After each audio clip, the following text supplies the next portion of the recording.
Like many people that have ADD and other people that don't as well, I suffer from having a very harsh inner critic.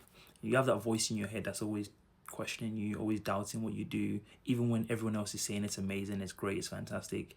There's that voice that's always like, but you could be doing more. Is it really good enough? All that kind of stuff. Not being able to appreciate from an intrinsic level the value of the things you do.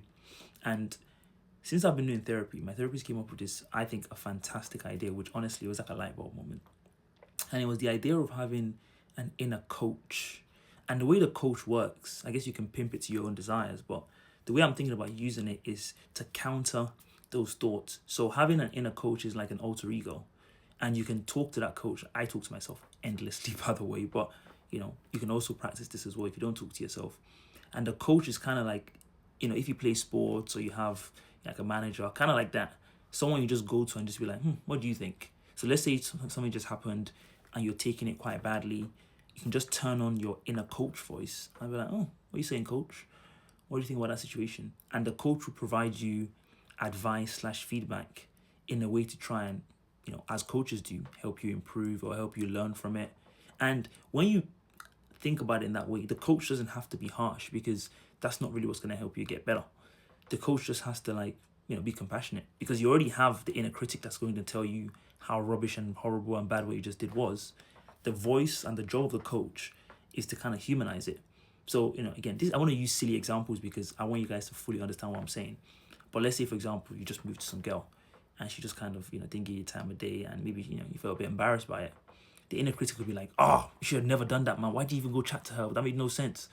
Whereas the coach would be like, well, I mean, you found her attractive and you had the confidence to approach her and tell her that. That's good. In the way you did it, you wasn't rude to her, you didn't see anything disrespectful, etc., etc. Okay, maybe she was that way because she had a bad day and she just didn't really have time for this. That's okay. She's human too. You can understand that. Maybe, your approach could have been nicer, but that's okay. You did the best you could in the circumstances and you did what you thought would work.